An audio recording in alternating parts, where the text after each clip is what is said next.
Olivier Granelli depuis Studio Kalita, nous nous retrouvons ce matin pour la revue de la presse et des médias israéliens. Et à la une de la presse israélienne ce matin, l'attentat au point de passage de Chouafat au sud de Jérusalem qui a eu lieu samedi soir.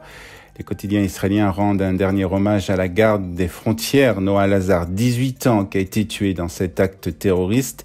C'était une fille merveilleuse, brillante, souriante, drôle, belle et tellement gentille, se souvient dans le Yediot Aharonot Lihi Avizohar, qui connaissait Noa Lazar depuis les scouts dans sa ville natale de Bat Hefer, près de Netanya.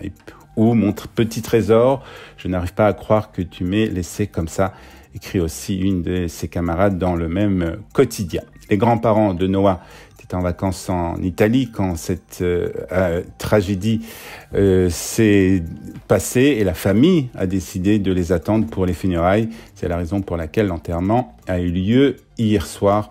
Plusieurs centaines de personnes ont accompagné Noa dans sa dernière demeure. Le garde civil qui a été blessé lui aussi dans l'attaque, dont le nom n'a pas été révélé, se trouve toujours dans un état grave après avoir été opéré à l'hôpital Hadassah de Jérusalem, ajoute le Yediot Aharonot. Et cette attaque terroriste de samedi soir fait poser pas mal de questions aux responsables de la sécurité ici en Israël. C'est ce que nous disent le Yediot Aharonot comme le Israël Hayom ce matin. Les soldats et soldates âgés de 18 ans font un travail formidable au point de passage aux alentours de Jérusalem, mais certains responsables de la sécurité en Israël estiment qu'il ne s'agit pas de mission pour des soldats aussi jeunes et qu'il faut donner la responsabilité des 16 points de passage aux alentours de Jérusalem à des professionnels de la sécurité, comme cela existe déjà pour les points de passage en Judée-Samarie. Puis l'autre titre de la presse israélienne de ce matin, c'est bien entendu l'accord entre Israël et le Liban qui est sur le point d'être signé, en tout cas pour l'Israël Hayom. C'est son titre ce matin. Le quotidien cite le président libanais qui a déclaré hier que les points de divergence sur l'accord sur la frontière maritime entre Israël et le Liban se sont réduits. Le Haaretz cite lui aussi les informations d'une télévision arabe selon laquelle l'accord entre Israël et le Liban pourrait être signé le 20 octobre prochain.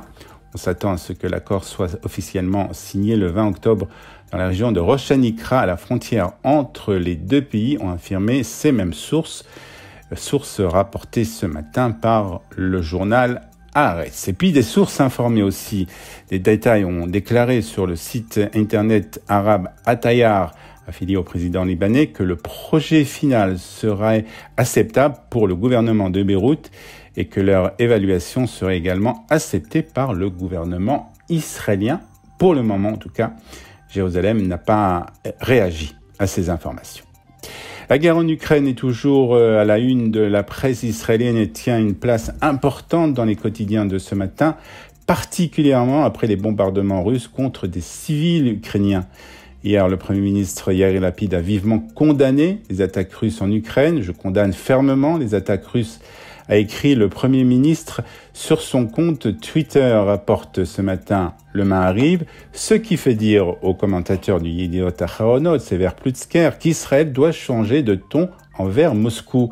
Avec les bombardements russes sur les villes ukrainiennes, le gouvernement israélien doit changer sa position vis-à-vis de la Russie, non seulement par des déclarations, mais aussi par des actes concrets, écrit ce matin l'éditorialiste. Ce n'est pas seulement pour des raisons de morale et de justice, c'est une stratégie qui risque d'être bénéfique à Israël sur du long terme, ajoute ce matin Sever Plutzker dans le Yediot Aharonot. Et puis, dans un autre sujet, le Maariv nous apprend que la Haute Cour de justice a ordonné dimanche au chef de l'opposition Benyamin Netanyahou de restituer $300,000 à la succession de son cousin décédé, ancien bienfaiteur, Nathan Milokviski, jugeant que les fonds étaient un cadeau illicite. Le tribunal a jugé que l'argent reçu par Netanyahou et son épouse Sarah, alors qu'il était Premier ministre, pour financer leurs frais de justice, était un cadeau interdit en sa qualité de fonctionnaire.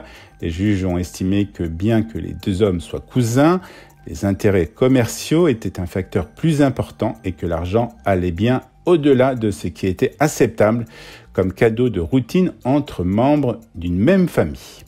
Et pour terminer cette revue de la presse, les quotidiens israéliens nous donnent quelques idées de sortie pour le Moed Sukkot qui commence aujourd'hui. Nous avons retenu une idée à Jérusalem. Vous pouvez visiter ce qui est probablement la plus grande soukha du monde à la mairie de Jérusalem, qui mesure 800 mètres carrés et qui peut accueillir jusqu'à 650 personnes.